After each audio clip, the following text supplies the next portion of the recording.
मीरपुर नाम के शहर में तेजस अपनी पत्नी नीरू के साथ रहता था। पति पत्नी दोनों ही नौकरी करते थे। एक दिन तेजस गांव अपनी माँ के पास फोन करता है।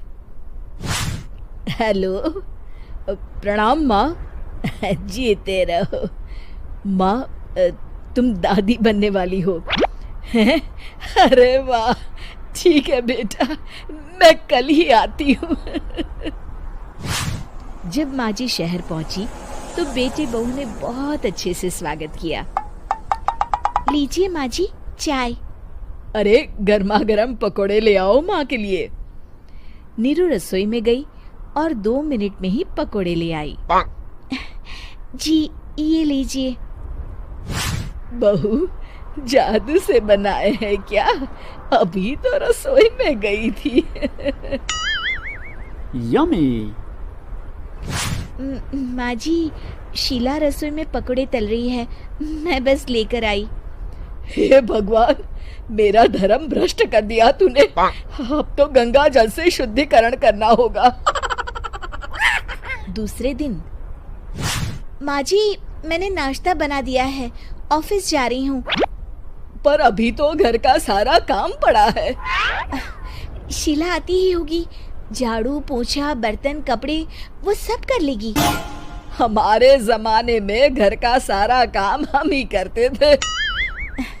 जी माँ जी, आप बहुत होशियार हैं, मैं घर ऑफिस दोनों नहीं संभाल पाती। तो जरूरत क्या है घर से बाहर जाकर चाकरी करने की? वैसे भी घर का काम खुद करने से घर में बरकत आती है, समझी? पर माँ जी। पर वर कुछ नहीं, इस महीने की पगार मिले फिर ऑफिस बंद है। हाँ। रात को नीरू तेजस से कहती है, सुनिए जी, माँ जी बोल रही थी कि मैं नौकरी छोड़ दूं। वैसे ठीक ही तो है, अभी तुम्हें आराम की जरूरत है। फिर भी आराम कहाँ, शीला को छुड़ाने के लिए बोल रही थी। तो अब 24 घंटे में इतना काम तो कर ही सकती हो। पर जॉब पसंद है मुझे, घर पर मन नहीं लगेगा। अगले दिन जब दोनों ऑफिस के लिए निकल रहे थे, मेरी तो कोई कीमत ही नहीं है इस घर में। माँ जी, आजकल महंगाई बहुत है, रहन सहन भी बदल गया है, दोनों नौकरी करते हैं तभी ठीक रहता है। अच्छा, तू कहना क्या चाहती है? मेरा बेटा तुझे बिठा के खिला नहीं सकता? तू ही इस घर का खर्च चला रही है, हैं? नहीं माँ जी, मेरा वो मतलब नहीं था। मतलब खूब समझती हूँ, ये बाल धूप में सफेद नहीं किए मैंने। हाँ। अब तो ये रोज का काम हो गया था। तेजस भी रोज की झिकझिक से परेशान हो गया था। एक दिन उसने कहा, नीरू, वैसे भी तुम्हें मैटरनिटी लीव मिलने वाली है, तो अभी से ही छुट्टी ले लो। पर क्या, मेरी सैलरी अच्छी खासी है। आखिर नीरू ने रिजाइन कर दिया। जब बच्चा हुआ तो घर में सब बहुत खुश हुए। कुछ दिनों बाद तेजस फाइल देख रहा था। क्या हुआ तेजस, कुछ परेशान लग रहे हो? हाँ, वो हमारी जितनी सेविंग्स थी वो तो हॉस्पिटल में और छठी के फंक्शन में खत्म हो गई है नीरू। और अभी वैसे मंदी चल रही है तो मैं बोल रही थी कल मुन्ना को हेपेटाइटिस का टीका लगवाना है। नीरू, क्या पोस्टपोन नहीं कर सकते? नहीं जी, बिल्कुल नहीं। अब तेजस को समझ में आ रहा था कि उससे गलती हुई है। पैसों की कमी का असर घर के माहौल पर भी पड़ रहा था।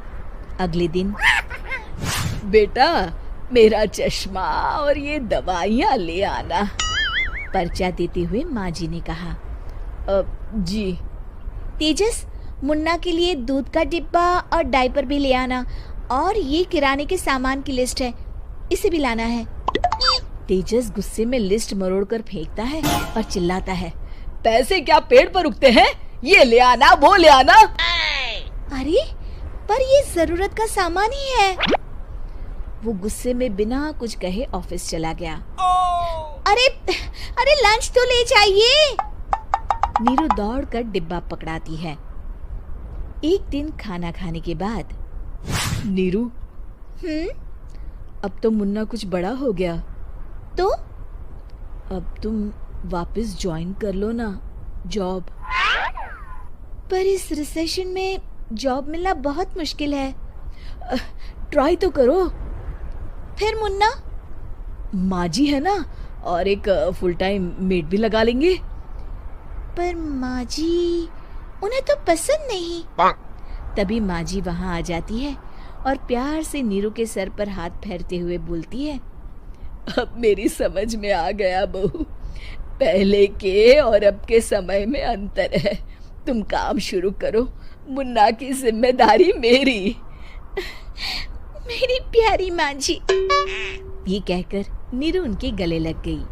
शिक्षा, परिवर्तन संसार का नियम है, हमें भी समय के साथ चलना चाहिए। उम्मीद है कि आपको हमारी ये कहानी पसंद आई होगी। कृपया हमारे चैनल को सब्सक्राइब करें और सभी अपडेट्स के लिए बेल आइकन जरूर क्लिक करें। और हाँ, वीडियो लाइक और शेयर करना मत भूलिएगा। Bye bye.